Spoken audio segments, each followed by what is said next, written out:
Chers auditeurs, chers internautes, chers téléspectateurs, samedi de la 25e semaine du temps ordinaire, année impaire. Nous sommes le 27 septembre. Dans l'église, nous célébrons la mémoire de Saint Vincent de Paul, le fondateur de la congrégation de la mission et des filles de la charité. Nous souhaitons bonne fête à tous les membres de la grande famille vincentienne fondée par Saint Vincent de Paul, décédé en 1660 de notre ère.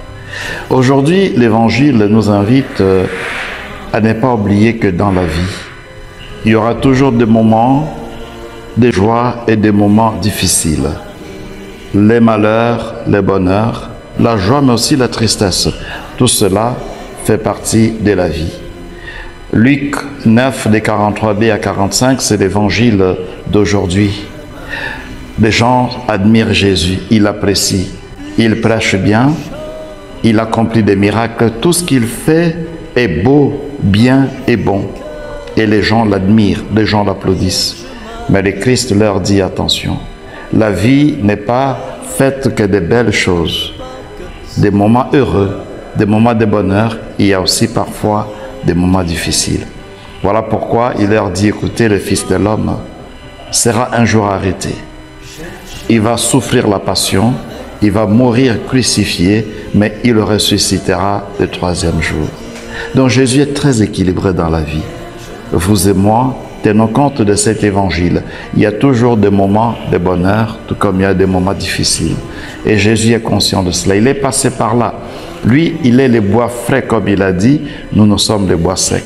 Attendons-nous toujours dans la vie à des moments de joie, de bonheur, à des moments difficiles. Mais sachons une chose, le Christ est passé par la croix, mais la croix n'avait pas les derniers mots dans sa vie. Les derniers mots, c'est la résurrection. Voilà pourquoi même dans des moments difficiles, des moments où nous devons porter notre croix, il faut le savoir, nous devons porter la croix avec le Christ et comme le Christ. La maladie, les épreuves de la vie, tout cela, il faut les porter comme la croix du Christ. C'est-à-dire souffrir avec le Christ comme le Christ. Comment le Christ a-t-il souffert? Durant la passion, quelle était son attitude? C'est d'abord l'amour. Il a aimé jusqu'au bout. Il a pardonné et il espérait.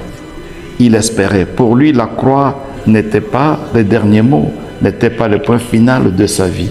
Donc il y a ces trois mots que nous devons retenir quand nous aurons à porter la croix, c'est-à-dire à affronter les épreuves de la vie. Il faut le faire avec amour, aimer jusqu'au bout, même vos adversaires. Et par conséquent, il faut pardonner. Et puis il faut souffrir avec espérance. Parce que le dernier mot n'appartient pas à l'espérance, mais à la joie. Parce que notre Seigneur est venu pour cela. Il est venu pour qu'en vivant en communion avec lui, que nous soyons dans la joie et que personne ne puisse nous ravir cette joie-là. Bonne journée à tous.